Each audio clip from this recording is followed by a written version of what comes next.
coming this summer from Universal Studios. The first of which I'm sure will be many. Thrill to the presence of Tom Cruise. Yes, join Tom Cruise as he starts the journey of the dark universe. Enjoy the wasted presence of Courtney B Vance. He gets stabbed 10 minutes in. Be sure to be enthralled by the dismissive B story of the best friend. It doesn't matter to the main plot at all. That's right, this summer, thrill to the presence of... your fucking mummy or something, man. I'm tired. Let's start the show. Alright. You know when I pick a movie, that's when I'm under pressure now. The question always comes back to me, what were they thinking now? Whoa, what were they thinking?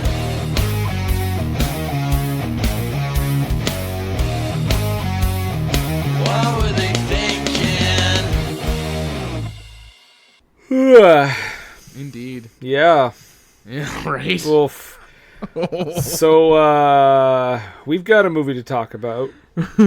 If we make it through. Yeah. Number one, this is a podcast called What Were They Thinking, which I'm sure many of you know already. As you would, finding it on your podcatcher and whatnot. Yeah. I'm Brendan. I'm Nathan. And every week we talk about a bad to questionable to, I guess, sleepy movie.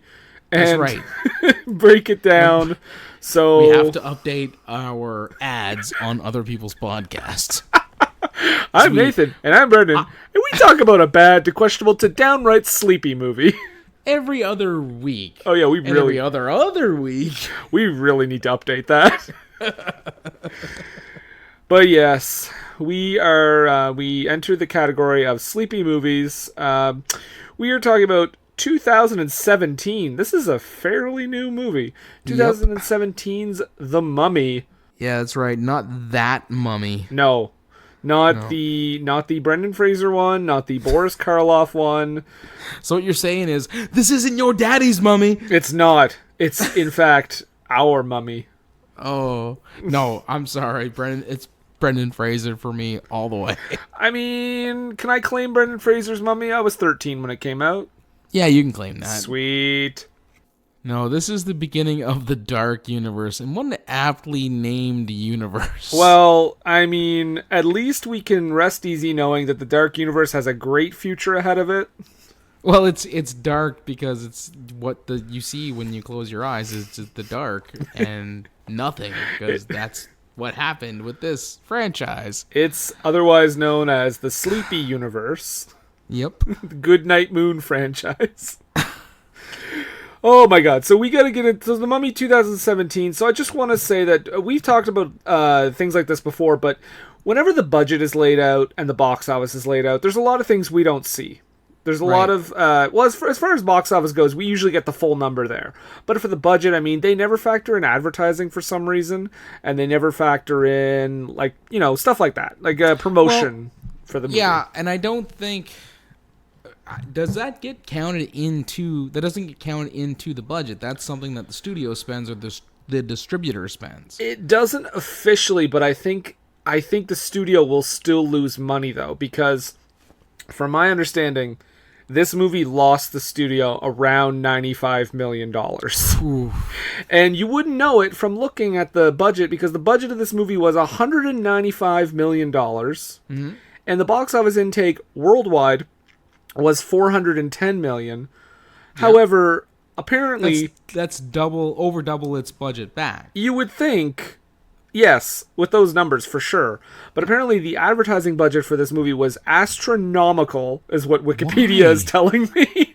and what do you call it? Box Office Mojo. Yeah. Because I guess they just they said this is a not it's not a Frankenstein and it's not a Dracula. No, and it's not even a Mr. Jekyll and Dr. Hyde, which we'll definitely get into a little bit later.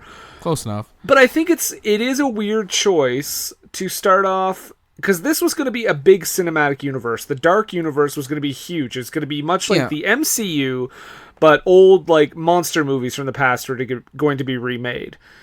It's weird to me that you would start with something a little more obscure. You want to ease in to that Dark Universe.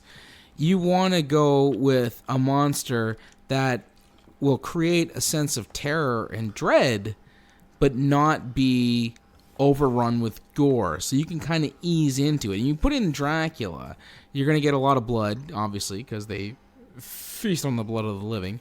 Oh, that's what the Draculas do? Yes. Oh, okay. Did you not know? They don't sparkle either. Wait, what? But they go after Kristen Stewart romantically, right? No, and they don't play softball in the woods. I'm gonna have to check with my sources on this one, but continue. And then you get the werewolf, which again, lots of gore and rending of the flesh. Sure. As we evidenced in The Howling 2, your sister is a werewolf. God. And then what else do you have after that? You have Frankenstein. It's made of a dismembered corpse. And then you're getting into like Invisible Man territory. I think The Mummy was actually a smart way to go. What I don't feel that they made a smart decision with was not playing this as a more straightforward horror movie.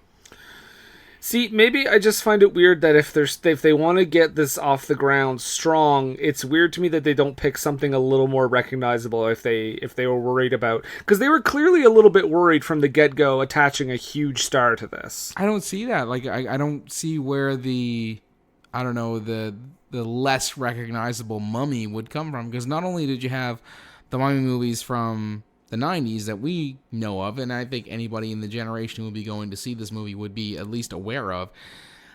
Who hasn't dressed up as a mummy as like a slapdash last minute Halloween costume? Here's the other thing too, though. I feel like that worked against them as well, because I think people remembering the Brendan Fraser Mummy movies and maybe not knowing, about the old like 30s horror franchise one, yeah, might be like, wait, what? So they're just rebooting that series? I think maybe it's just that's fair. The timing is weird to me. I don't know. Well, if you think about it, when this one came out, a lot of people were like, geez, another reboot. Reboot. Exactly. So I think maybe there was a little confusion with that. But I do want to tell you, Nathan, that shortly after the film opened, Variety reported that Tom Cruise had excessive control over the film and firm control of nearly every aspect of production and post-production, including rewriting the script and editing to his specifications, telling director Alex Kurtzman how to direct on set, and enlarging his own role in the film while downplaying Sofia Boutella's. Universal contractually guaranteed Cruise control of most aspects of the project, from script approval to post-production decisions. That's unfortunate. There's your first little flag there. And this is our first wrestling reference. This is like Kevin Nash booking for himself. 100%. Yeah. And I want to say, I don't mean this to be a Tom Cruise hate fest. I like Tom Cruise. I like some movies that he's in. I think he's a charismatic actor. This, not one of his finest moments. No. Actually, I just watched Rock of Ages last week as well. Mm-hmm. And I found him fantastic in that. He's great. Yeah. Yeah. He's usually pretty reliable. Yes. So now, The Mummy, 2017. Let's get into this. And you know what? Before we do that, I'm just going to go ahead and crack a drink, if you don't mind. Oh, my crack! There you go. A nice long tree, old growth cider. Authentic dry cider. 5.5% alcohol per volume. You know, Stephen Izzy, we can steal this too. Boom. Take that, Utons. Done. Cider reviews. What were they cidering? I don't know. What were they drinking? What? It was right there. And it fits the rhyming scheme. Jesus Jesus you do that again and then fix it in post. No. Patreon exclusive. You can't just say that and make it happen. Oh, Nathan's new character, the guy who doesn't know what Patreon is. And Nathan, I just want to tell you that I am drinking some Coca-Cola out of my Spider-Man Far From Home glass. Very nice. I am wearing my Spider-Ham Close to Home t-shirt. Perfect. I just want to say that both of those movies are better than the one we're about to talk about. Damn straight, even though one of them is imaginary. So, London, 1157 AD. We have a little bit of a backstory to go through here. Putting a dude in a tomb. Yeah, so we get Sophia Boutella. Her name is Aminette, I believe. Mm-hmm.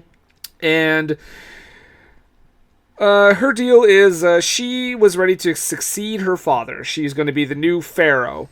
Until his second wife gave birth to a boy. Yes. And, of course, under old Egyptian law, that means the boy was going to be the new leader. So what does she do? Hashtag baby murder. There you go. She kills the child. I figured you'd like that. I mean, I wrote it down. I need to tell the people. Yeah. She kills the child. She kills her father. Her dad, yeah. And his second wife. Here's the thing. She becomes so consumed with power. Mm-hmm. Or the lust thereof. Mm. And she makes a deal with the Egyptian god Seth. I was really disappointed that it was not Gerard Butler. That would have been fantastic, wouldn't it? Just him with this terrible accent showing up. So she makes this deal with this Lord of Death. Mm-hmm. And in order for her to claim her spot as the head of the throne of Egypt, Pharaoh. Sure. It's not a pharaoh. Is there a feminine version for that? Fairer. Queen, because they called Nefertiti a queen, but I don't know if that fits the regardless. You know what? She's going to be a pharaohette. There you go. I send all your letters to Brendan. Hey! www.ttpodcast@gmail.com. She kills her father, like you said, her stepmom, and her half-brother. Mm-hmm. And also, during this, she's also promised to Seth to make a sacrifice of a human so that he can inhabit human form. Yes. She's overrun with evil, which is not a bad start when you're trying to depict pure evil. Weird that they went with a woman. Now, not getting all,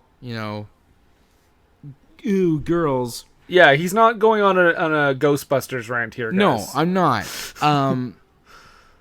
I just feel that if you want to make your main villain less sympathetic, you don't give a story about how she kind of was wronged.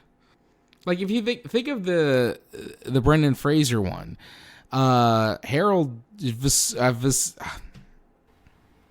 I don't know how to say his name. Vesuvius, sure. Right. Let's go with that one. Imhotep. That was his character. Okay. I think it's still Harold Vesuvius, but let's move on. Damn it. He's sleeping with the Pharaoh's wife, and he's supposed to be one of his trusted priests. So not only is he a homewrecker, but he's a vow-breaking homewrecker. Perfect. I can get behind not liking him. He's got some detrimental qualities about him. She does as well, but I feel that she was still kind of wrong because she was raised her entire life thinking she's going to be the rightful ruler of Egypt. Mm-hmm. So she was, yeah. So, I mean, yes, goes a little far, but definitely a little bit more justified. Also, yeah, exactly. I'm going to take this stance early. I'm on her side. That's what I said. Okay. I am hashtag Team Amatep, or whatever her name is. Yes. Aminette. Guys, tweet at us hashtag Team Aminette, or hashtag Team You're Actually Wrong, because it's Team Aminette or nothing. Team Nick. If you can muster up the strength to type Team Nick, that tells us everything we need to know about your character. More like Team Dick. Right? Am I right? Boom! So yes. So she plans to kill, I guess, her lover. Yes, or at least someone who's agreed to this sacrifice. Yeah. Well, I don't. Did he agree, or I think she was just going to stab him against his will? I don't know. He seemed pretty turned on by the whole thing. Oh, I thought he was just turned on because they were fucking. Well, that too. But right. she tries to stab him, and basically with this dagger that will allow Set to take this person's human form. However, this woman who has been just full of evil is taken down by a blow dart. And I feel like if she had just straight up stabbed him, we would not be here. Nope, we would not have to watch another 100 minutes of this. Because there's like grand flourish before she even tries to stab him, which opens up her, her neck to the blow dart shot. Exactly. But alas, it does not go well. Nope. She is mummified. Alive. Yeah. Mummy's alive. There's a reference for you. That was a cartoon, right? Yep. Yeah, I remember that vaguely. But she has her sarcophagus taken away from Egypt and down to a tomb where she could never be found. In the cradle of civilization. Yes, which, helpfully, the movie tells us is now Iraq. Yeah, because it used to be ancient Mesopotamia. I do like that title on the screen, though. Mesopotamia, fade out, fade in, currently known as Iraq. Yeah. But we are in Iraq quite a few years after this. Yes, because it's present day, which is all, like, I guess, I suppose technically the Boris Karloff one was present day. But it's one of those things where it's like, I kind of want there to be a 40s feel to this thing. Yes. It's doing that thing. It's not doing that thing. Okay, there are much worse examples of it, but it's doing that thing where, like, history, they have to make history seem cool. It's like, oh, if people aren't going to like it unless we, like, throw in some fucking gears and extra, like, machinery shit. It's like, no, I don't need that. Brendan Fraser didn't need that, thank you very much. He didn't, and he's very sad right now, so someone please give him a job. Yeah, well, he's on Doom Patrol. Oh, okay. Well, then thank you for giving him a job, Doom Patrol. Yeah, hashtag Doom Patrol rules. So many hashtags. But we meet mercenary Nick Morton, played by Tom Cruise. Is he a mercenary? That's what I have him as. I don't know, because he gets a lot of shit from the legitimate army captain. So if he's not if he is a mercenary, why is he taking that shit? Because he would not be under the command of that military captain. I thought he was just like a soldier. That's what I thought too. Yeah, I think he's a soldier, and his buddy is Sergeant Vale, played by Jake Johnson from New Girl. That's where I know him from. And they're basically, they're in a village being overrun by insurgents. They're in Iraq. And they thought they'd be greeted as liberators. Yeah, they got this whole thing. They have this pitter-patter back and forth, and which makes me laugh because I'm like, everybody in this movie, like this guy and the girl who we meet in a bit, are supposed to be Tom Cruise's, like, peers, right? Or at the very least, I guess, because he's his friend, and she's like, I don't know, his cat and mouse male-female relationship thing. I don't know. What I think is hilarious is that Tom Cruise is only 2 years younger than Courtney B Vance's character. And he is over 20 years older than the girl. And he is hold that back. 15 years older than Jake Johnson.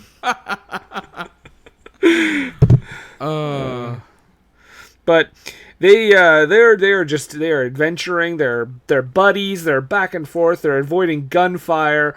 They're doing some very playful dialogue. Are we gonna die? Yeah, we're gonna die.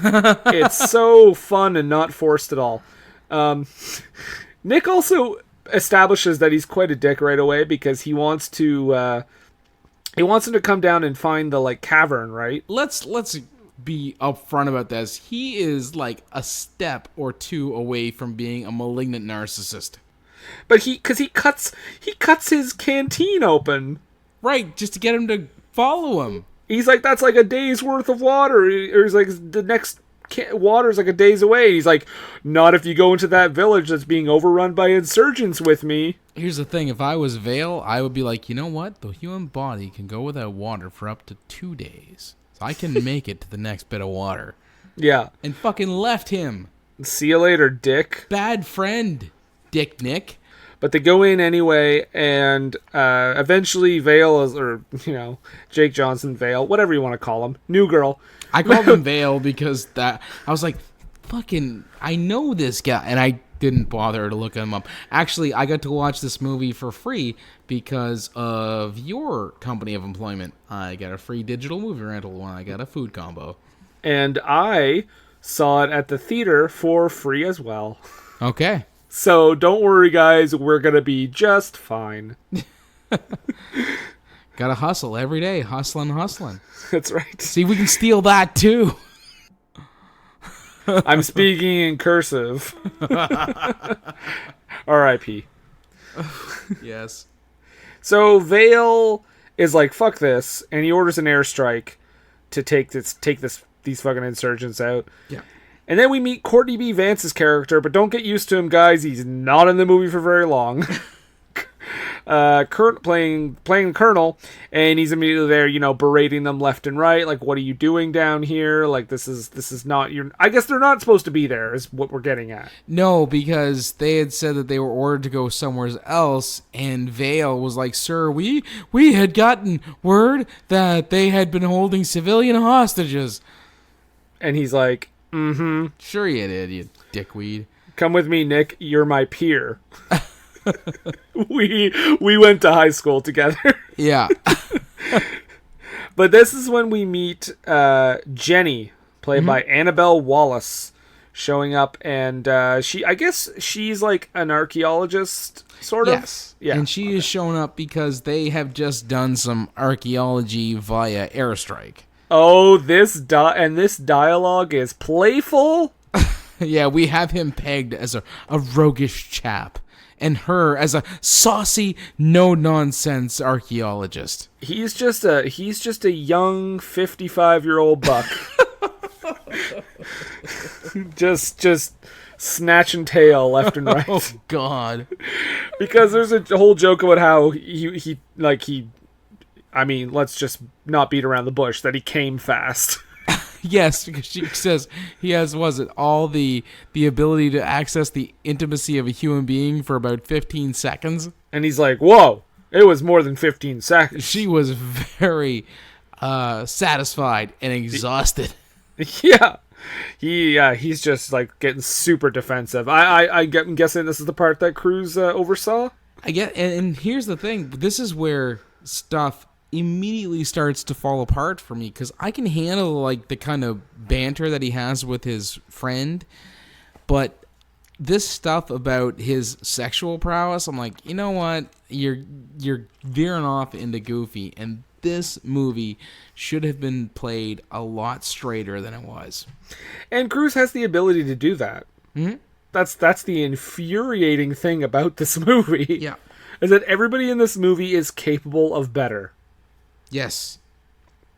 But eventually we see that because of this airstrike, a hole in the ground is opened up and there is a cavern in sight, and they're like, Jenny is like, do you know what this means? This is an Egyptian tomb in Iraq. This is crazy. Legitimately, it is. Yeah, of course. But it's not. She makes it a big deal, but everybody else is like, yeah, whatever, fuck ever. There's shit underground. That's the way things go. But if it's an Egyptian tomb with Egyptian archaeology and everything like that, or not architecture rather, it is a big deal. It's like if I could liken it to a far superior movie, Aliens versus Predator. When you find out that the pyramid in Aliens vs. Predator is made up of all the different type of architecture from the different places that have built pyramids. Mm-hmm. It's a big deal because that pyramid is in Antarctica. Hashtag Patreon. Hashtag entirely green screen. Right. Yeah, that is a Patreon bonus episode. Go check it out. Go sign up. Also, Rocky 5. There you go. Let's stop whoring now. Also, check us out on Podbean at okay. So, but yeah, it's a big deal because I yeah. mean, it legitimately is. I mean, it's given the distance, but especially at the time of when it would have been built, the distance between Egypt and Mesopotamia/Iraq exactly was quite considerable. Mesopotamia, currently known as Iraq. Yes, the cradle of civilization. Of course. As was alluded to by the Chiron. Yep. Thank you, helpful Chiron. Right. So, Courtney B Vance is like, okay, Jenny, you can go investigate, or Dr. Halsey or whatever. And he says, Nick, you're going with her. And then he says, Vale, you're going in too. We're gonna keep watch out here, I guess, while you go collect the fucking sarcophagus that you're going after. Yeah. And so they go down there. And I wrote down that to me, when they go in and they see all this like treasure everywhere and this like valuable stuff, I wrote down that Nick and Vale are basically Apu in Aladdin when he goes into the cave and Apu's just like picking everything up. Actually, if I could think of a better, that's a pretty good analogy. I would say, if I can make a nice deep cut, DuckTales' Treasure of the Lost Lamp. Wowzers. Right? The guy who was stealing treasure when he guided Mr. McDulloch into the hidden vault of... Jesus, I can't remember what the character's name is now, but it's Alibaba. Okay. And he steals a bunch of stuff. That's what it reminded me of.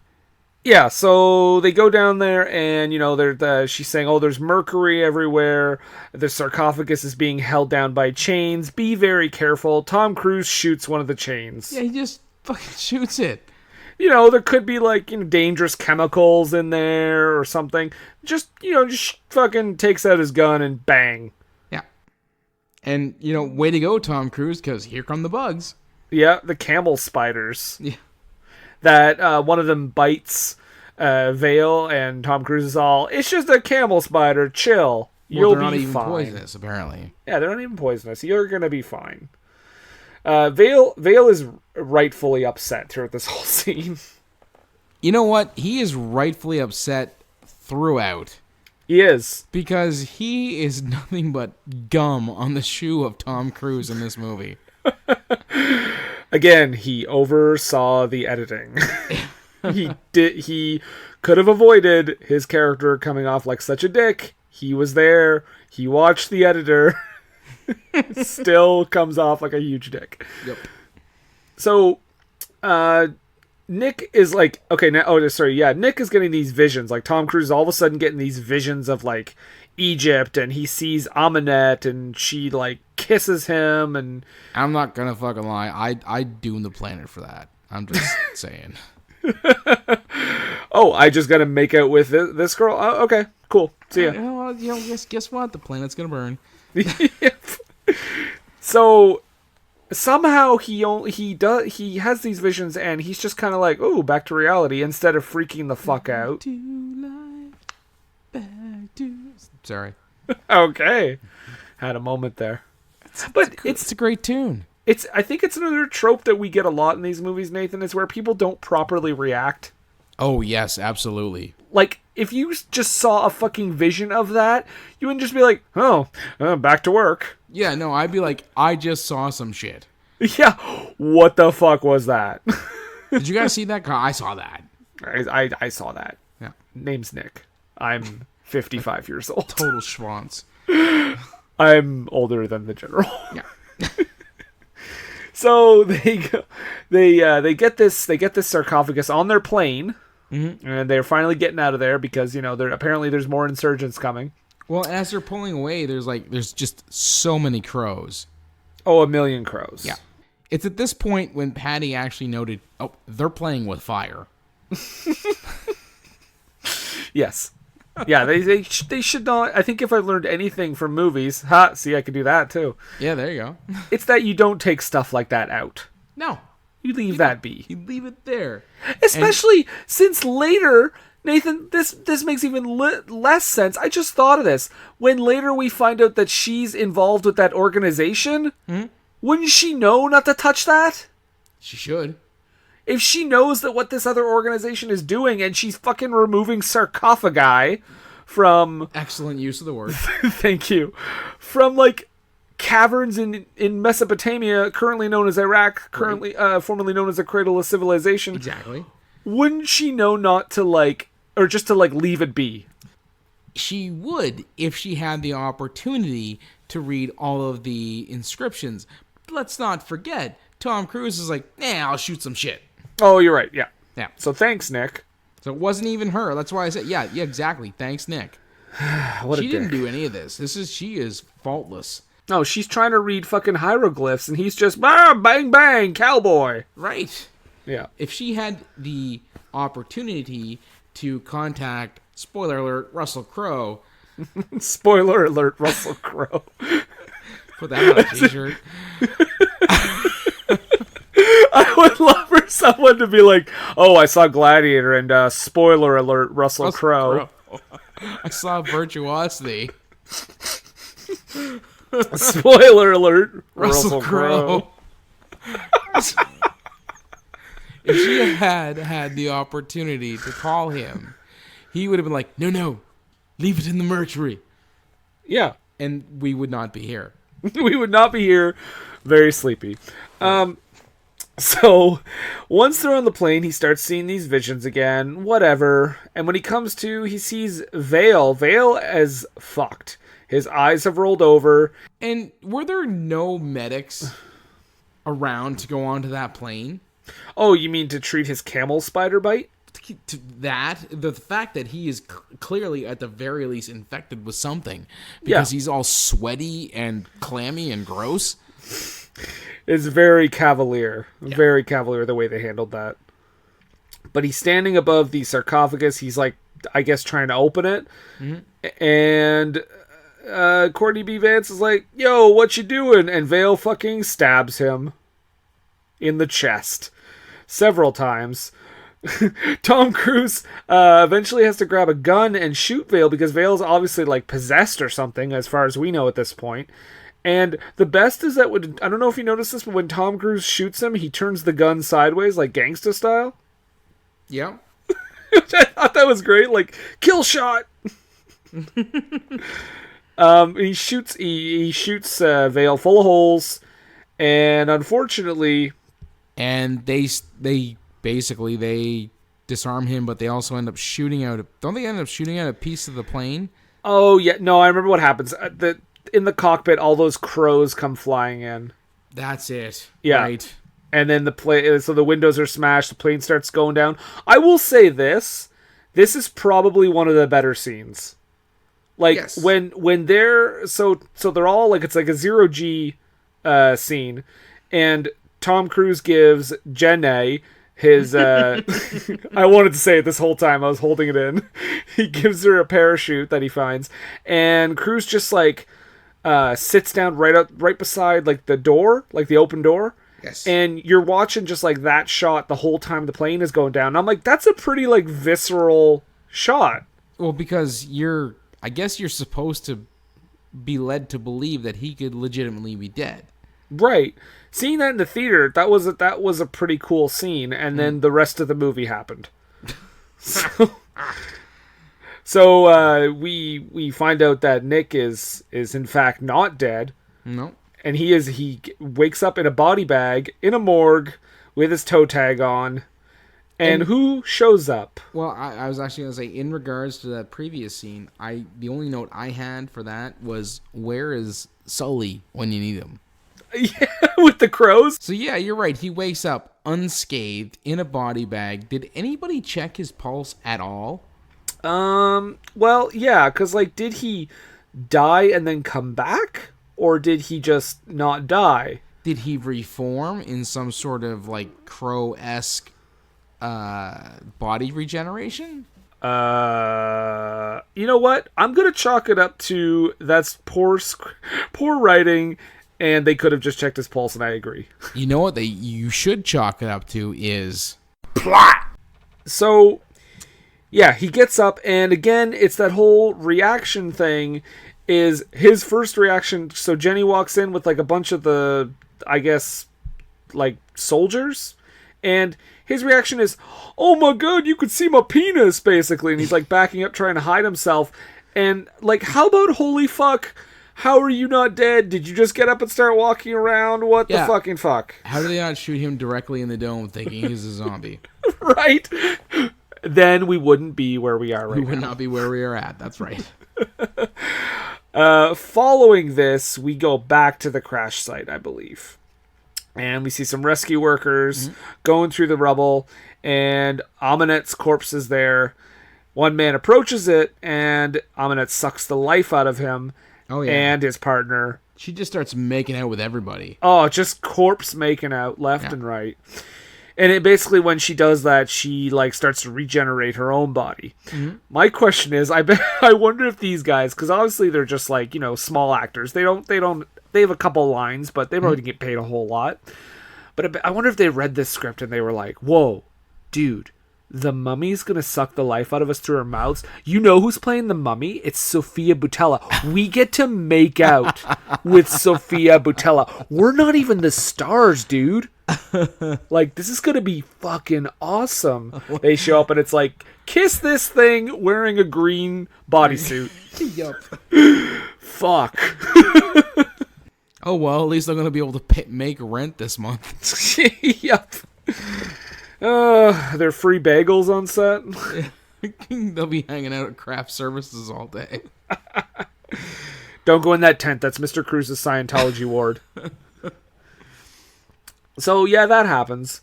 And they're shambling ghouls now. But now, Vale is back. He is. After Tom Cruise has, like, a million drinks in a bar, which I guess I don't blame him, because if I survived that, I'd be like... Yeah, it's been a rough day. Let's have approximately 70 beers. So, he sees Vale, though, looking not so great. And it's sort of like, I wrote down he's kind of like that dead friend that follows around the main guy in American Werewolf in London. Yes, or Victor Pascal from Pet Sematary. Yeah. But he's pissed off at Tom Cruise. He's like, you shot me 3 times. And he's like, yeah. I feel Tom Cruise would have been like, yeah, because you tried to murder me. And he's like, 3 times. Then he even has Tom Cruise say, okay, the 3rd was unnecessary. No, it wasn't. No, it wasn't. He was trying to murder you. So he basically tells him there's some kind of bullshit curse or something. He's cursed, and that's why he didn't die in the plane crash, because Aminette wants him to be the chosen body for Set to inhabit. Yes. Which I don't really understand the whole she made it so that he can't. Anyway, it doesn't matter. Let's just not. I'm not going to dwell on it. Basically, Tom Cruise is unbreakable. It all ties into Split and Glass. M. Night Shyamalan is working on the next movie. Okay. Why are they doing a shot of so Jenny calls Russell Crowe, and this is when we know, okay, there's some kind of connection there. We've already seen his face. We already have heard his voice. So why is the movie doing this shot where we're like behind him, and it's supposed to be like, ooh, who can this character be? I don't know. I was really I have a theory. Okay. And I think the stuff at the beginning with Russell Crowe narrating and showing up at the scene of the tomb originally, I believe that was added in very late. That's a distinct possibility given the way this shot is framed. Because otherwise it makes no sense. No. It's like if they, in Charlie's Angels, you saw who Bosley is, and then for the rest of Charlie's Angels, they hid Bosley just by his voice. Oh, we just missed Bosley. Or I guess Charlie, not Bosley. Yeah. Whatever. I don't know shit. Anybody needs to do a quick fucking Google search of John Forsythe. Yeah. Sorry, everyone. Fuck. We are at the point where he is in the girl's bathroom, and Vale's like, yeah, good job. You just ran into the chick's bathroom. Oh, yeah, and they have some more back and forth. Yeah. And, you know, it's just, they do that, and he goes out, and there's all these gross rats and stuff. Because after he has his little tete-a-tete with Vale, he's got to get out of there, because he's tripping out, as, you know, almost dying, 80 beers, and seeing your dead friend. That'll do that to you. Oh, yeah, because he starts, like, hallucinating and shit. Yes. So he leaves, and that's when he's kind of overrun by the rats in the alleyway. Yeah, so he and Jenny meet up again. Mm-hmm.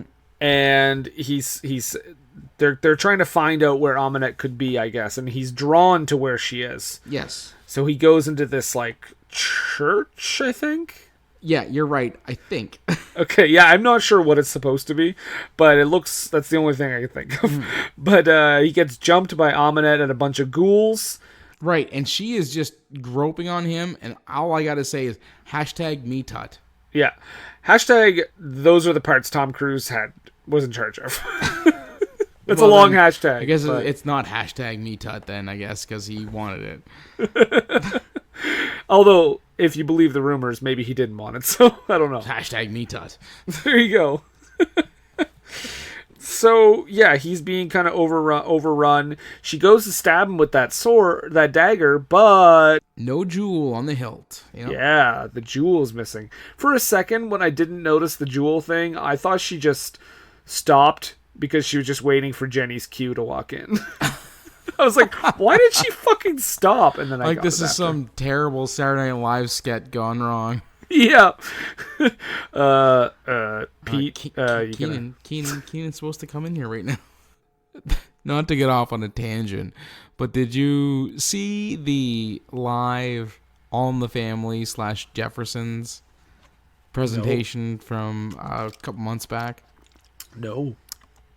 Everybody in the cast did their level best to keep everything as much as a theatrical production as possible, with the exception of Jamie Foxx, who broke the fourth wall like twice. It was unsettling. Even Wanda Sykes, she flubbed a line. She said, "Oh, and I mean," and then said the line, and then continued on like any good professional would. Right. Yeah. This was... Wait, Jamie Foxx? Yeah. He played George Jefferson. Oh, this was like a Yeah, they did it was about a month or so back, depending on when you're listening to this, cherished listener. But they did a live reenactment of an episode of All in the Family and the Jeffersons. And they had Woody Harrelson as Archie Bunker and Ike Barinholtz as Michael Stivic. And Jamie Foxx as George Jefferson and Wanda Sykes as Wheezy. No, now that you said the Woody Harrelson thing, I remember hearing about that. Yeah. Well, so you thought this was live, and she was waiting for Jenny to come in. I was like, you know what? If this was a live movie, I got to give it a little bit more props. Okay. The CGI pretty good for a live movie. Pretty good, yeah. Yeah, everybody hits their marks except for that part. Yeah. So Jenny shows up, and you know, we get that thing where Tom Cruise just sees her. He's like, Jenny, run! Jenny! Run! He tries to make his way out. There's a big fight scene here where he's fighting off Amunet. She almost gets Jenny, but he gets her off there. Punches through a bunch of ghouls. I got a note here. Get out of here, Halfy. Because one of them gets torn in half, and he's still like trying to attack. Yeah. And like you can't really hit them because you just kind of go right through them, right? Oh, my other note. Need a hand? Because one of them lost a hand. Hey. And then he tries to Captain America her. He straight up gets in the van and starts driving away like he's going to be sick or something. And she calls him out on it, which, like, okay, movie, you can call him out on all you want, but that was still weird. Yeah. So she gets in, they drive off, but then they drive right back to her because he's drawn to her. He's drawn to Amunet. Yep. So she goes after them. She causes the van to roll down a hill. But then luckily people just start showing up and start taking her down with, like, I guess, are they darts again? It looks like it. And that's the thing. She's like, you know what? I should probably get some armor to protect the vulnerable parts of me, especially the vulnerable parts of me that can get hit by sedative darts. That's what I'm like. This is like the embodiment of evil, and they're taking her down with fucking sedative darts. Yep. It's ridiculous. I do have a note here too. This doesn't have anything to do with this part, but I just wrote down, what is the police code for someone roaming around kissing corpses? Because they would have had to call that in. I think that falls under the necrophilia, or at least the abuse of a corpse. I mean, just kissing, though? It's an unwanted advance. I'm not getting into it. Necrosmoochery? Necrosmoochery. That's a t-shirt. There you go. That I will wear in public. So these people show up, and then they trank Nick too, which I don't understand why, but whatever. I understand why. It's Tom Cruise. You want to trank that guy as much as possible. I feel like he would have gone with them willingly and tried to find out what was going on. Can I edit this in my favor? True.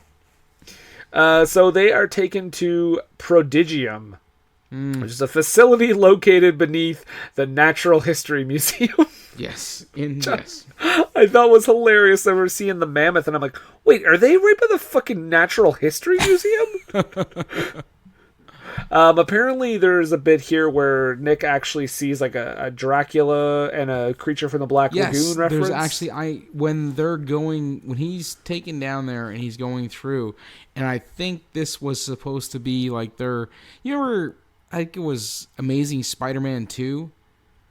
Where they have that shot at the end where it's like somebody's walking through, like an unnamed man is walking through a scene, and there's like the Vulture gear is in the back, and I think it's like Scorpion or maybe Dr. Octopus, and it's like, oh, that's supposed to be an Easter egg because this is supposed to lead into a Sinister Six movie.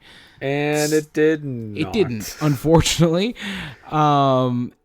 And so, as he's walking through in this scene, you see a preserved limb of Creature from the Black Lagoon and Dracula, or possibly the Wolfman. That's true. It's just a skull with fangs. Yeah. So and it's just an Easter egg to lead you into what they were really hoping this was going to be. Oh, they were so wrong. Yeah. So much so that we get introduced to the head of this foundation. Oh, and who is this? It's Dr. Jekyll. Dr. Jekyll? Yes, because that's apparently how it was supposed to be pronounced. Oh, wait, what? Yeah, I'm not kidding. If you I always thought it was Jekyll. Well, everyone says that because that's how it looks, right? Mm-hmm. But apparently, now, again, grain of salt, I guess. If you're a fan of the Angry Video Game Nerd, he did a review of the video game Dr. Jekyll and Mr. Hyde. And apparently, the original author had actually gone on record to say that the last name is Jekyll. Okay. And he doesn't know where Jekyll came from, but it's one of those things that just stuck, and it's Dr. Jekyll and Mr. Hyde. In all fairness, if you ask me, Dr. Jekyll and Mr. Hyde obviously fits better because it rolls off the tongue easier. Mm-hmm. Yeah. I will say that I am shocked that an American mispronounced something in a different language. that doesn't ring true to me. Yeah. But yes, so he is Russell Crowe is playing Dr. Jekyll, and of course later Mr. Hyde. Oh boy, I just want to say we talked about Brain Scan before, and Frank Langella in that movie. Yep. Same thing goes here. Russell Crowe looks super sleepy. I don't think he wants to be there. Well, I guess there is the possibility that that's the case. But do you also think that maybe he might have been playing it that way because Dr.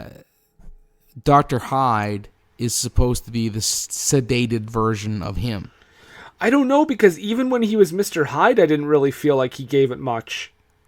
Yeah, it was really more of like a, I guess a smart alecky quip fest.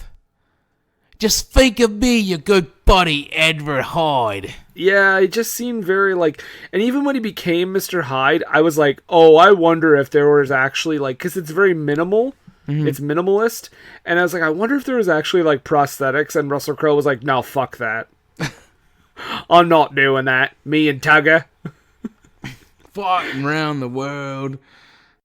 Because I mean, it's not much of a transformation. No, you get like some. Was it they do some CG darkening of like his veins or something? Mm-hmm. And I want to say too that as we learned, he is Dr. Jekyll and Mr. Hyde. I think he should really be taking his medication as more of a preventative measure rather than at the last minute. Yeah, he should definitely have an alarm set on his cell phone.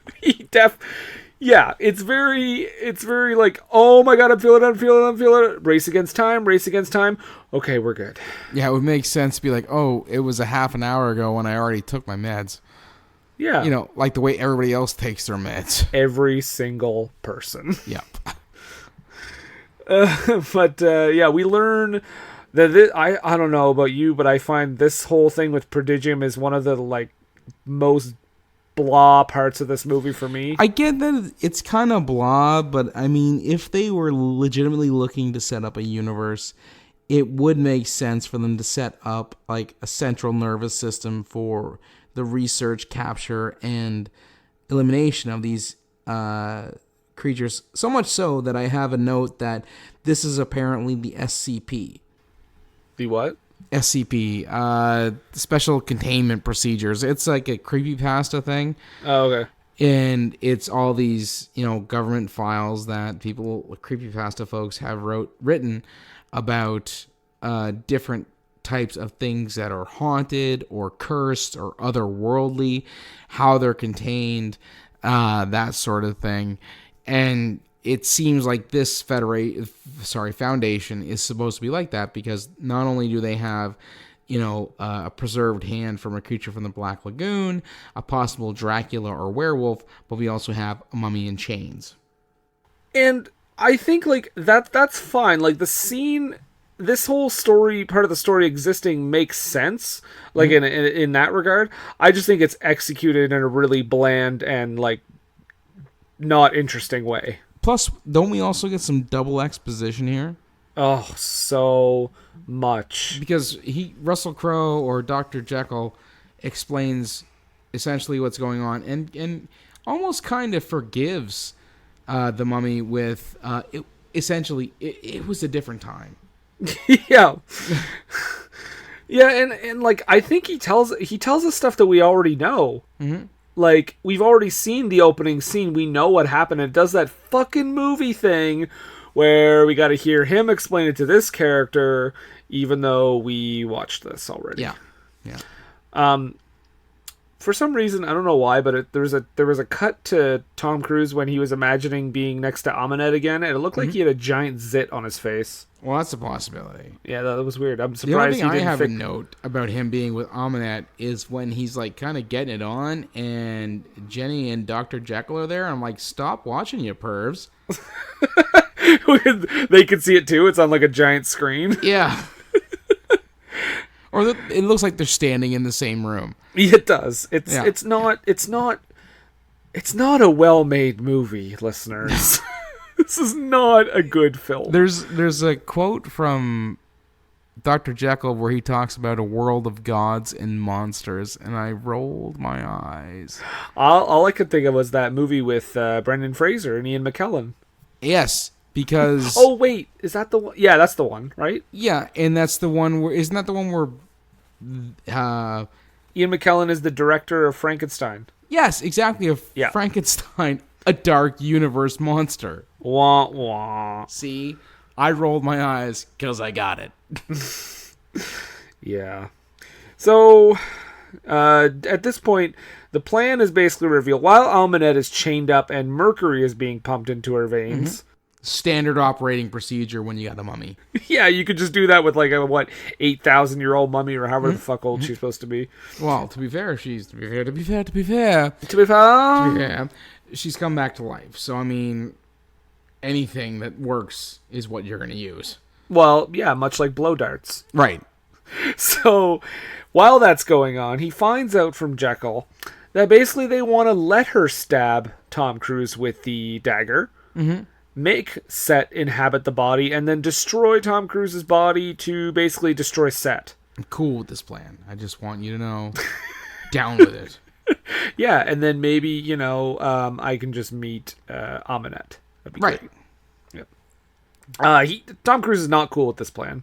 No. And he's not okay with it. And Jenny's trying to... I keep like searching for things to say about Jenny, but it's such a nothing character. But she's trying to don't do that. That's crazy. And this is where we get he gets trapped in the same room with Yes. or Mr. Hyde. Yeah, Dr. Jekyll's having one of his attacks, and he actually starts closing all the doors so that Tom Cruise will get stuck in there. No, it's not only so that Tom Cruise will get stuck in there, it's so that Mr. Hyde can't get out. Oh, yes. Because while they're fighting, he puts the hand on the hand scanner, which Dr. Jekyll had used before, and got the door to open in the lab. But when he put it on, we're to believe that not only does his mental state change as Mr. Hyde, but his physical state changes as well, so much so that his palm is unreadable by the computer. Yeah. So his fingerprints change? I guess, or it could just be the width and length of his hand. I don't know. It was weird. Yeah. It was a weird moment. I do want to say that also during this whole thing where Tom Cruise is speaking to Aminette briefly, Tom Cruise speaking in another language is hilarious.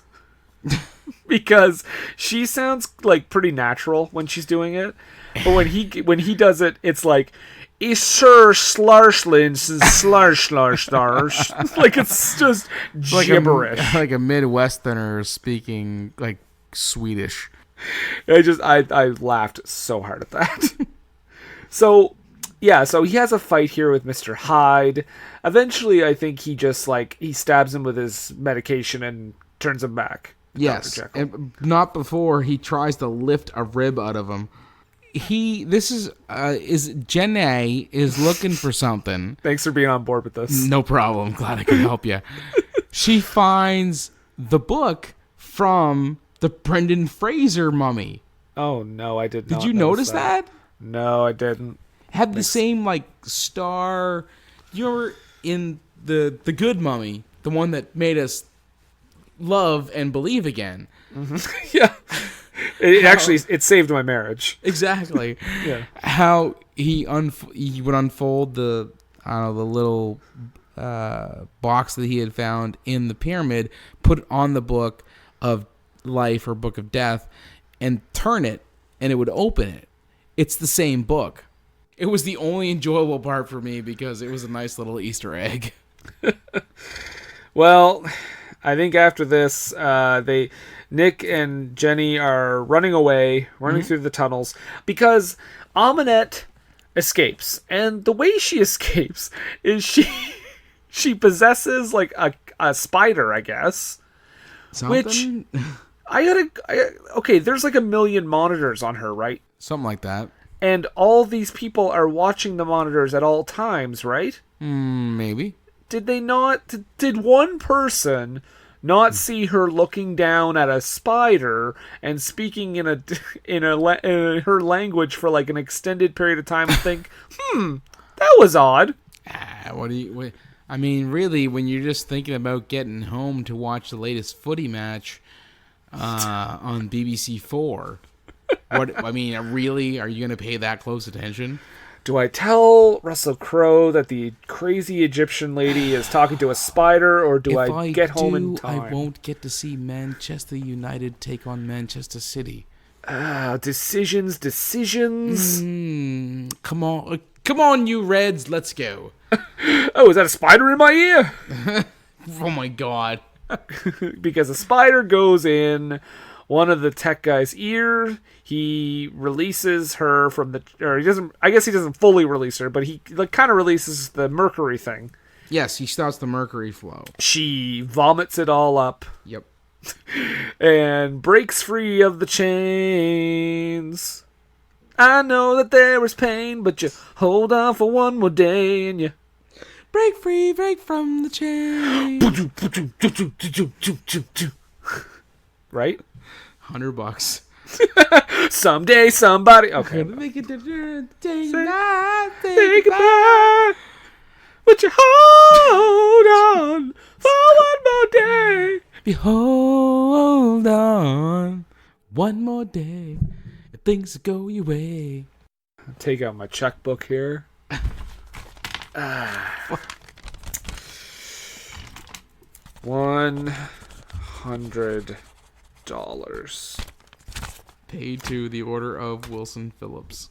It's like, oh shit, we got paid. Carney Wilson starts up a new talk show. Oh my god, I thought you said a nude talk show. No, new talk show. Oh no. So the mummy.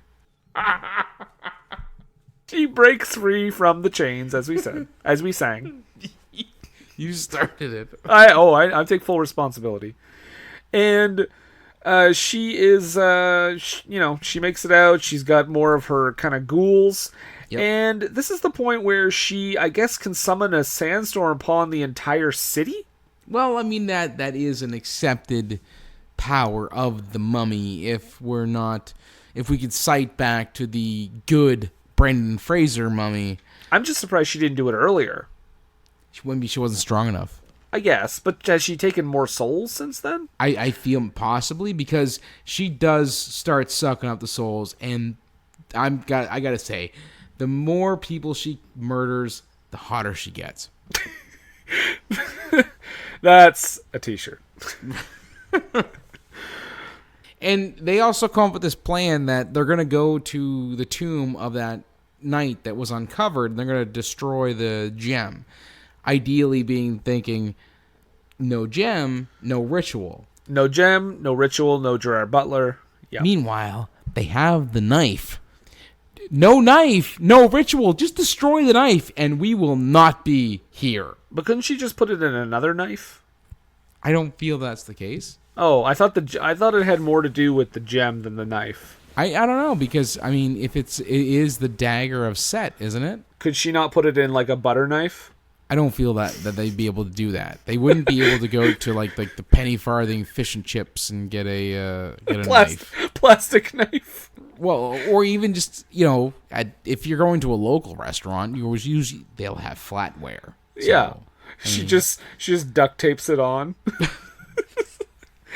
Listen, it's been a long day. I don't know where the actual dagger went. This'll have to do. But yeah, they're running through the tunnels. They're all over the place trying to get away. Tom Cruise does kind of like a Buster Keaton stunt at one point, where this like bus goes by and he goes right through the open doorway. I thought that was kind of interesting. I thought that was kind of cool. Somehow they're in a tunnel and a train like sneaks up on them. Well, they're in the underground and they don't know, I guess, when the trains are supposed to be coming. However, I feel they would have noticed considerably sooner. Yes, that's what I mean. I wrote down sneaky train. It's kind of like Maximum Overdrive, where that giant truck is sneaking up on someone for like 10 minutes. What a fantastic movie. So much better than this one. We get an underwater chase scene. That'll amp up the excitement.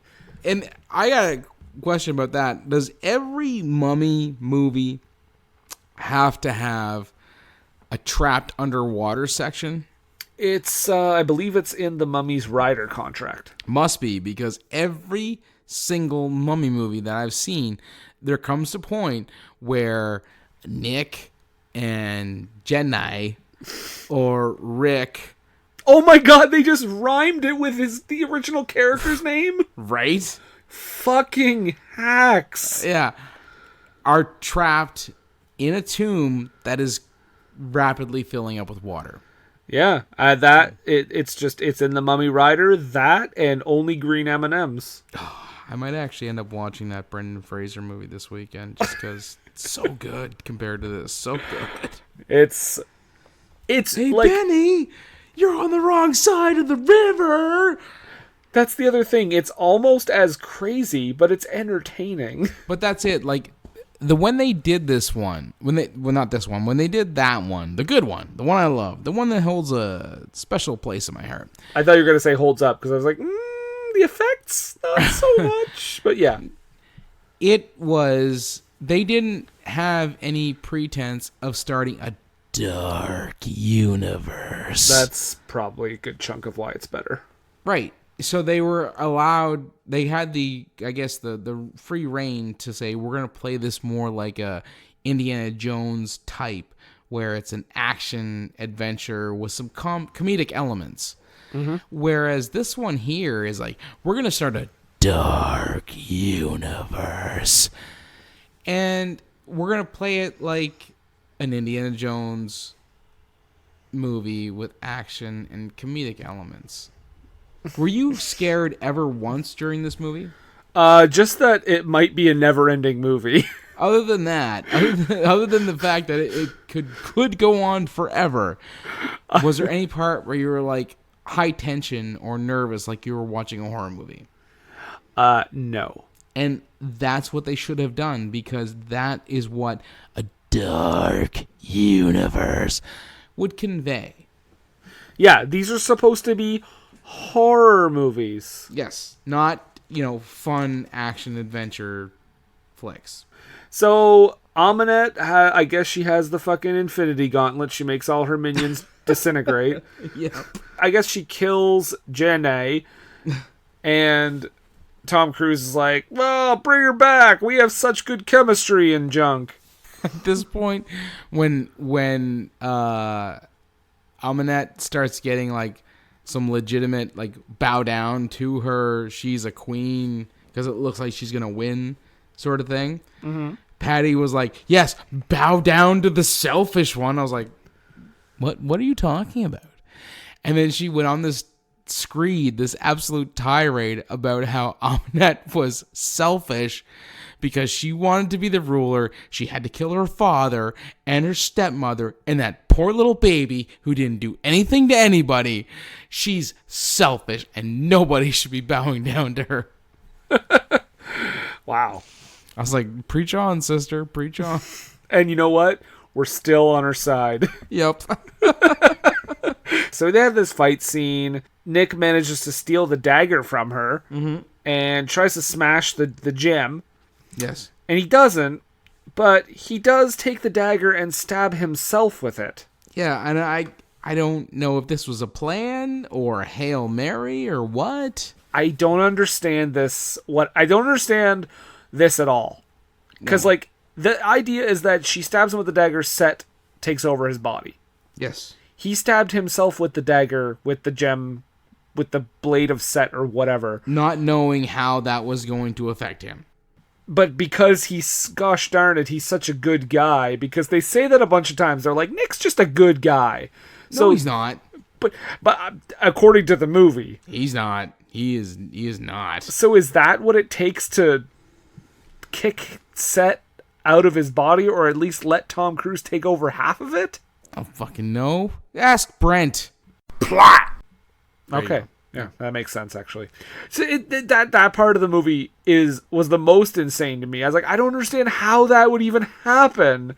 There's no internal logic in this. Like, you have to have a little bit of internal logic, right? Right. Like, even in The Mummy in the 1999, the good one of the two good ones, actually. We should give credit to the 30s one. We should. We'll say our mummy. There was at least some, like, logic to, like, there's a curse and it does this, and this is the way you stop it. Right. That's all you need. You don't need this bullshit of, like, but if he does it, what if it did? No. Shut up. Sit down. Sit down, Universal. You're drunk. Yeah, I don't know why he just didn't break it straight up. That too. He cracked it. Yeah. All he needed to do was keep doing it. Yeah, and she would have been powerless because there's no gem, no ritual. So I guess part of the reason he does it is because she says something like you can bring things back to life, and maybe he wants to bring Jenna back to life? Maybe, I guess. So he of course, because he's sort of possessed, his eyes each have 2 eyeballs. But I guess this is, again, you're right, this is where it's really falling apart. It really falls off the rails at this point. Because you're supposed to be under the idea that when Set takes over his body, that he totally takes over his body. That Tom Cruise, Rick is not in control. Yeah, it's supposed to be a straight up vessel. Like he's supposed to be he's supposed to be dead. But in some weird fucking way, he's supposed to Stranger Things this thing and fight back against it. Yeah, it's bonkers.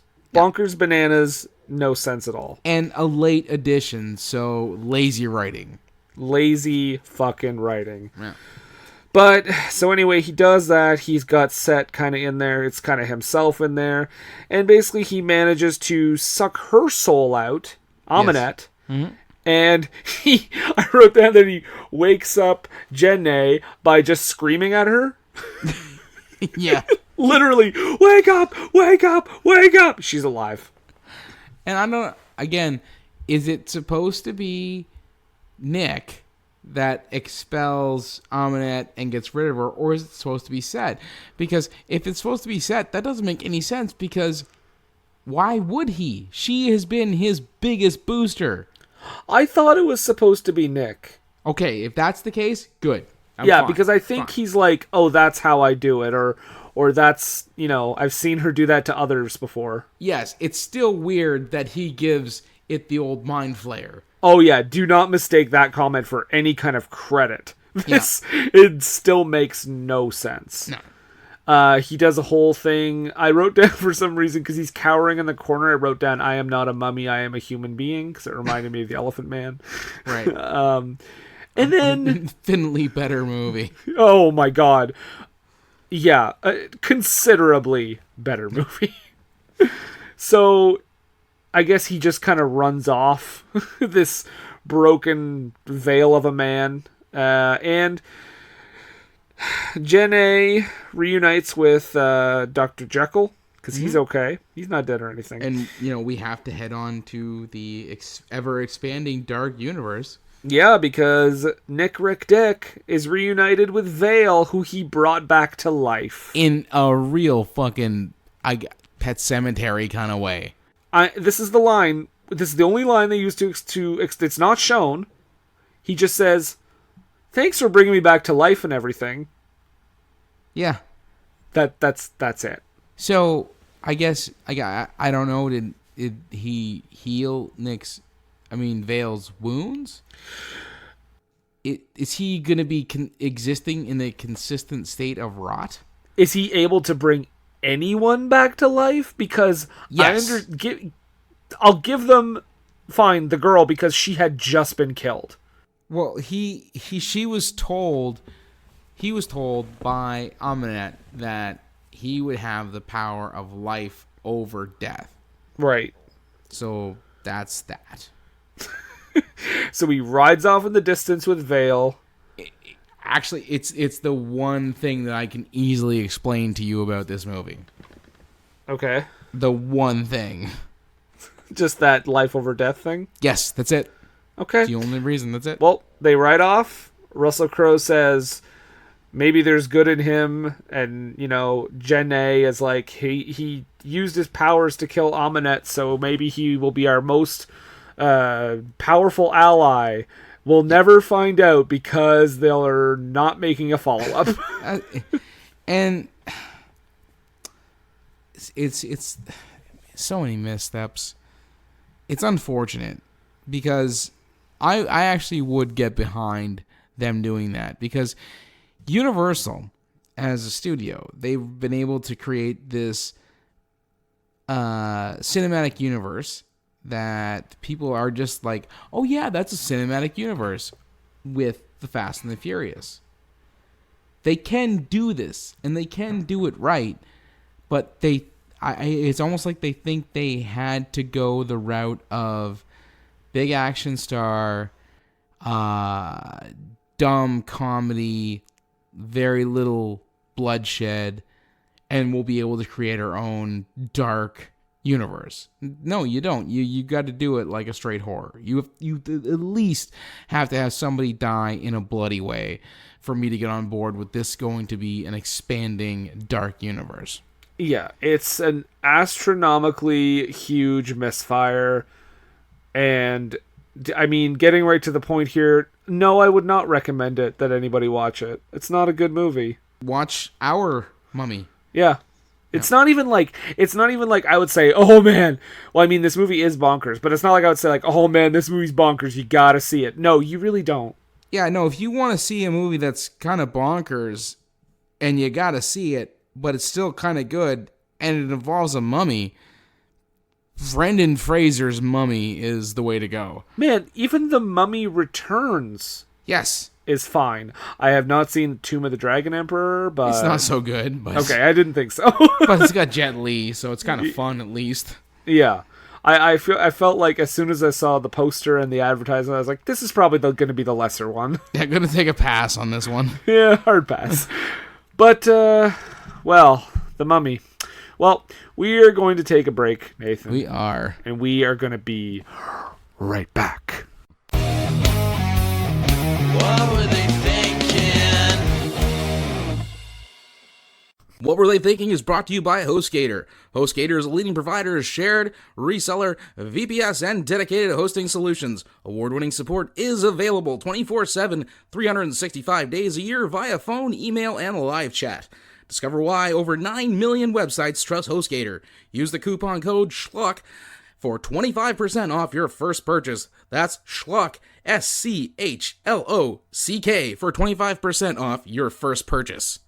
What Were They Thinking is brought to you today by GameItAll.com. Whether it's video game news, the latest in music, or movie reviews, GameItAll.com is your one-stop shop for all nerdy talk. Alright, people, listen up. I have to tell you about something that I was blown away by, and it is going to change the way you listen to podcasts. Seriously. There is a new free app called Podcoin, and what that is an app that literally pays you, the listener, pays you to listen to podcasts. You can listen to our show, What Were They Thinking, or any other of your favorite podcasts and earn pod coins while you listen. And what you can do with those pod coins is you can exchange it for valuable rewards like Amazon and Starbucks gift cards, or you can even just donate the pod coin to one of the many charities that they support on the app. I already got myself something nice with one of the gift cards I earned just for listening to podcasts. And you can too. It's very simple. Just download Podcoin in the App Store or on Android and use our special code WWTTPD to get a sign-up bonus. You'll get some bonus Podcoins right off the bat. That's WWTTPD for 300 bonus Podcoins. Sign up today. What were they thinking? We're back to the show. Yes, it's, normally we ease ourselves into this, but, those ads, my goodness, they were the greatest ads that ever added in the history of adding. Ooh, she said it. We can steal that, too. So, Nathan, this is the point of the show where we put on our NPR voices. We do. Cluck our dry mouths. Yes, of course. Very dry mouths. That is scorching hot. And it's like New 1 in the Brunswick morning. summer. Yeah. Mm-hmm. 18 degrees at 1 in the morning. It's not the heat, it's the humidity. But we are going to talk about this movie in 17 syllables. It's called The Low Haiku. Yes, the low haiku. The 17 syllables that perfectly encapsulate the movie we just spent, well, the better part of an hour and 20 minutes talking about. So, would you like to begin? Certainly. Okay. No, Brendan Fraser. I say no thank you, good sir. Give me some...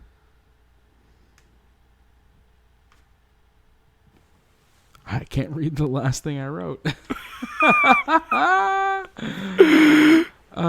Oh, no. I'm going to try that again. I got it now. Okay. I was like, is he waiting for me to clap? Is he done? No. No, Brendan Fraser.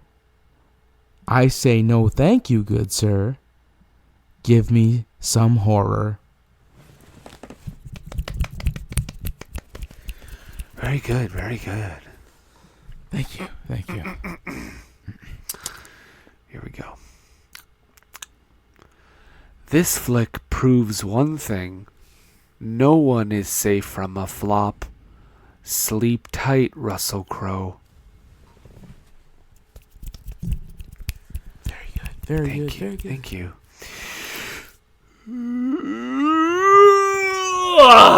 We're back. Holy jeez. Felt like a mummy transformation there. Right? Like the brain was pulled right out of my nasal cavity. Oh, I thought you were going to say your noggin. Well, that too. Yeah. Well, I guess technically, yes, it's also accurate. Nathan, Yes, Brennan. we talked about this fucking shitty movie. Oh boy, howdy did we? But, what do we always say? Well, Brennan, I believe we always say, Don't take a word for us.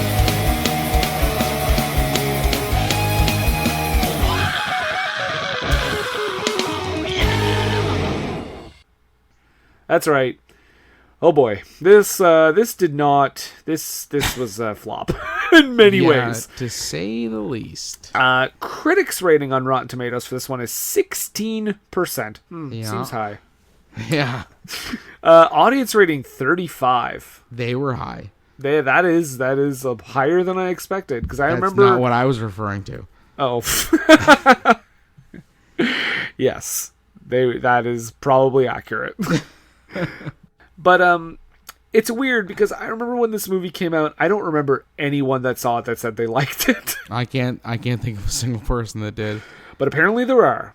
Okay. So let's get into these critics' reviews. So Matthew Rosa of Salon.com says it feels less like a movie than a series of compromises worked out by a corporate committee. Or a Tom Cruise committee. Hey, Well, I'm just saying. Well, you're not wrong. right. So I got a fresh one. Okay. Richard Trenholm from CNET. As always, Cruise is right in the thick of the stunt action, throwing himself around all manner of exploding buildings and crashing vehicles. There was not a lot of dangerous stunt, I don't think. Not practically, anyways. No, like a lot of it just looked like wire work. Yeah. Okay, CNET. At first I thought you said C-SPAN. I was going to say that rag. As always, the Cruise. Thelma Adams of The Observer says, you only have to watch the trailer to know that producer-director Alex Kurtzman's reboot of Brendan Fraser's once charming mummy movies is full of embalming fluid. Oh, wait a minute. Does he know that there was a mummy movie before Brendan Fraser's See, and I mummy think movie? that's the confusion with the releasing the mummy and, that those movies have already having been released. So, yeah, I don't know. Well, Sharonda Williams from Pay or Wait, she noted that they definitely paid homage to the original franchise while taking this new series in a more interesting monster direction. Is that a positive review? It is a positive review, and I think she was thinking that this is a continuation or reboot of the Brendan Fraser series. There you go. Yeah. Kyle Pinion of The Beat says it's 9 a.m. on Wednesday, June the 7th, and I'm calling it on the Dark Universe, dear readers. Ouch. He wasn't wrong. Well, Abby Bernstein from Assignment X, she had a more positive take on it with the mummy keeps things moving and there's scarcely a frame that's not an imaginative eyeful. It's moderately entertaining, but it's never engrossing. Unfortunately, she gave it a B-. Oof. But still positive. What? Yeah, it still counts as a positive because it's a B-. It's not a C. Shall we read the... Oh, yes, let's. Well, this person gives it a 5-star rating, and they don't have a name. It just says Avatar with a broken JPEG thing. Avatar. So I'm assuming it's from James Cameron. Okay. Loved this movie. People keep comparing to the 90s mummy movies, and they were not supposed to be a remake or a sequel. It was amazing for what it was supposed to be, and I am ashamed of people comparing it to movies that this movie has nothing to do with. Alex B notes, obviously it's bad in a lot of ways, but what's interesting is how often the movie sets up things that should work. Dark humor, playful banter between the characters, and my phone stopped working. He gave it 1 star. Okay. Yeah. All right. This is a bit of a long one, but it's a 1-star review, okay? Okay. This person is angry. Okay. I don't get it. Well, I thought this was supposed to be a reboot with a great plot, but clearly wasn't, and as soon as Tom Cruise came on screen, I felt like saying, what does he have to do with any of the original franchise films?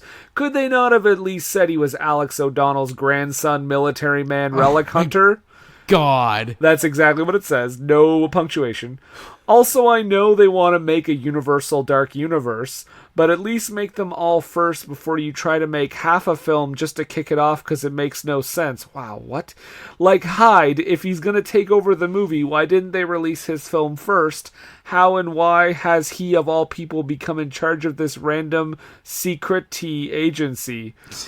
I'd understand if they wanted to use the characters out of League of Gentlemen, which would be more plausible. But make the other films first, like Dracula Untold gave us his story first, then gave us a little teaser at the end, where they can complete it at a late date. Feels more like they have total ruined the story on this and hijacked it, which has ruined the Mummy franchise storyline and kills the reboot before ITA even started. Wait, was Dracula Untold supposed to be a lead into this? No. What about I, Frankenstein? No.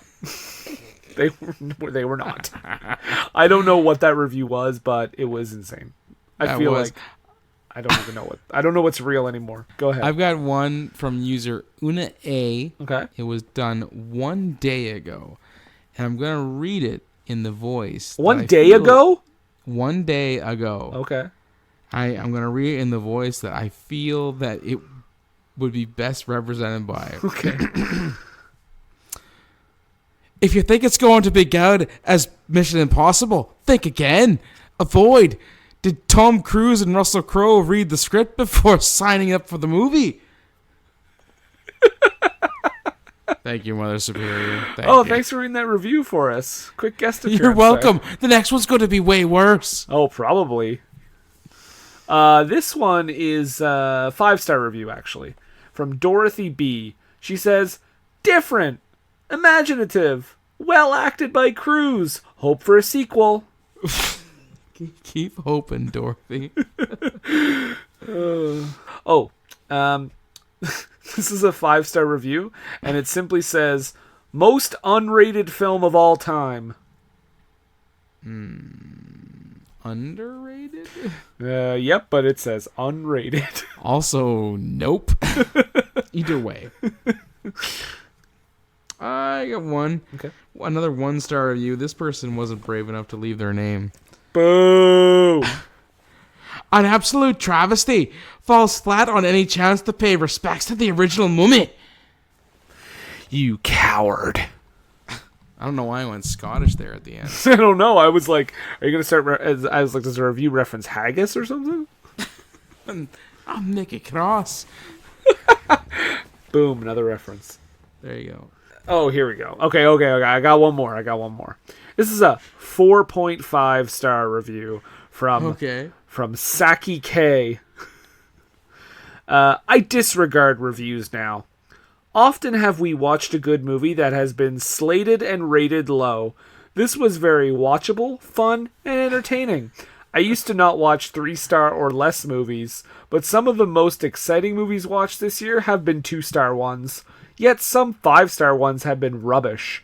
A few have been specifically about racial, violence, or sexuality issues, and this bumps up the rating. While I believe that informing people about difficulties people have suffered is good, I feel the stories have been done, then done again, then again. So I now ignore the ratings. Fantastic. Detroit was about racism. I hate it.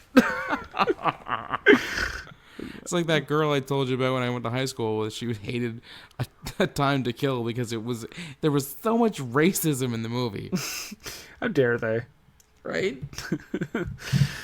I personally, I had a hard time with Birth of a Oh, wait, no, that actually holds up. Lots of racism. Yeah, that's not a good example. All right, well, that's all the ones I've got. Do you got anything else?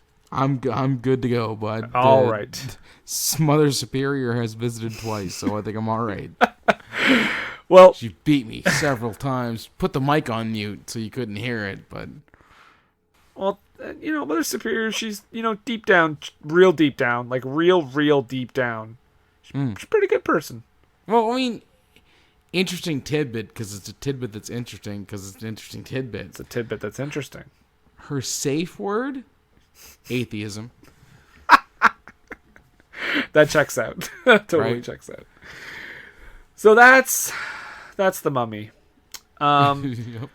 Yeah, that is the Mummy.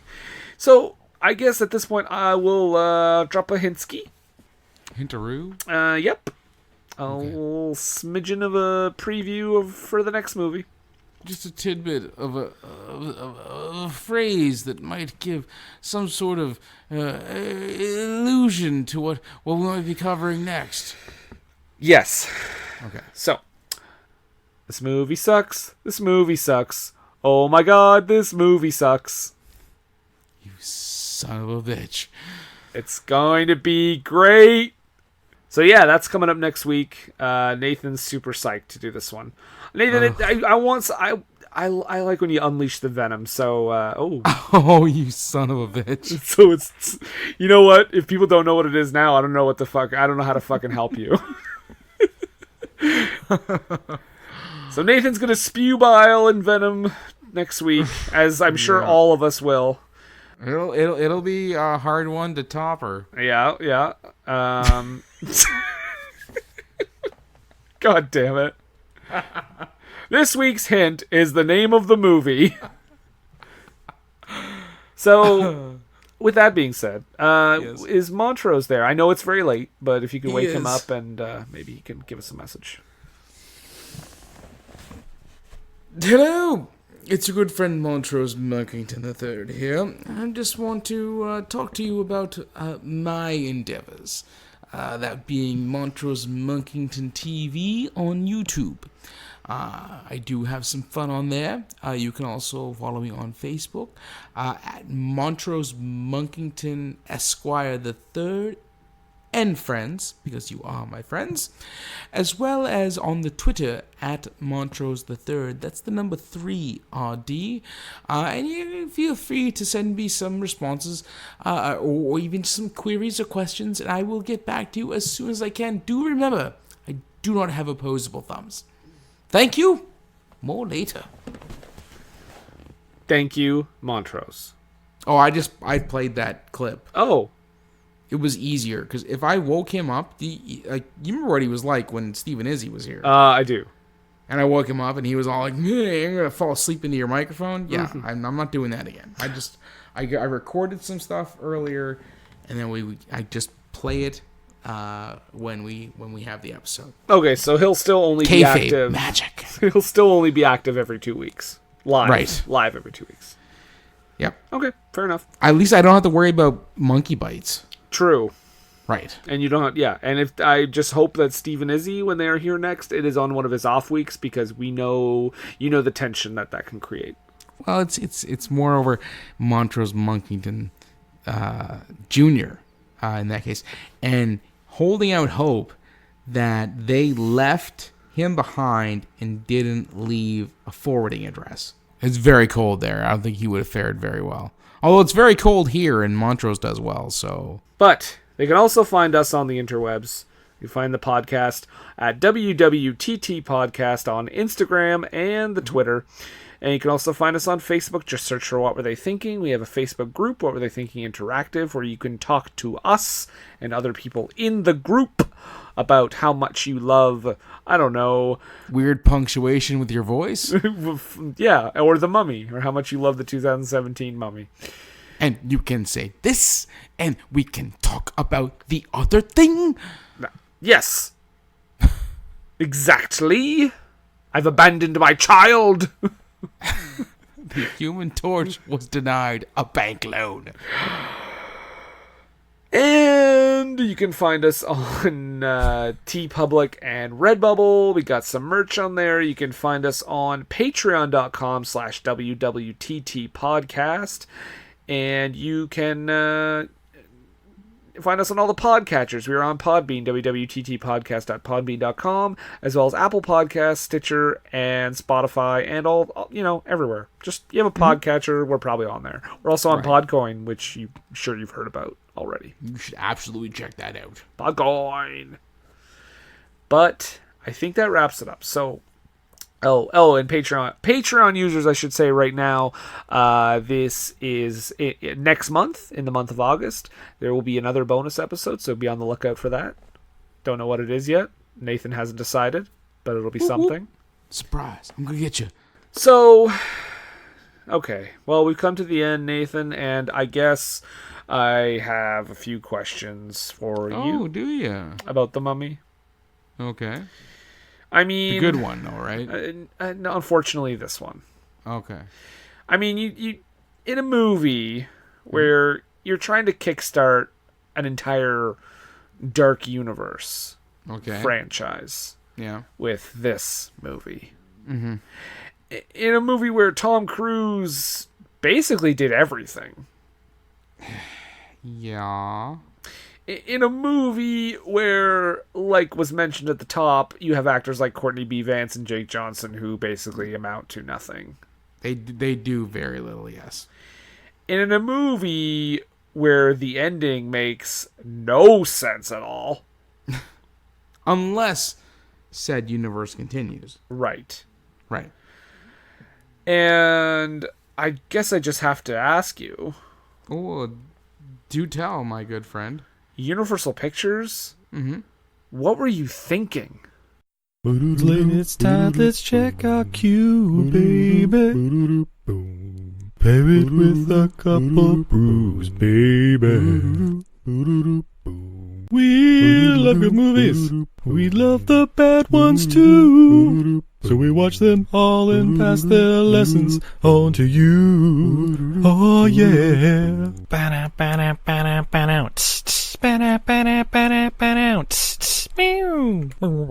Everything I learned from movies helps to make life a little bit groovy. Whether one last plot holes or gratuitous movies, it's time to get busy with your friend Steve and Izzy at eilfm.podbean.com. So I was out with this girl the other night, and she said that she hated Star Wars. Can you believe that? I could top that. My latest date told me he didn't like black and white movies. What? Do you have a movie deal breaker? Is there a film you love so much that if your significant other didn't like it, it would be Splitsville? Well, we're dating hosts Greg and Lauren, and in our podcast, Movie Date Night, we introduce each other to our favorite movies and see if our relationship can survive. And if our partners appreciate the movies as much as we do. Find us wherever podcasts are available and follow us at Movie Date Night on Facebook or Twitter to talk movies with us.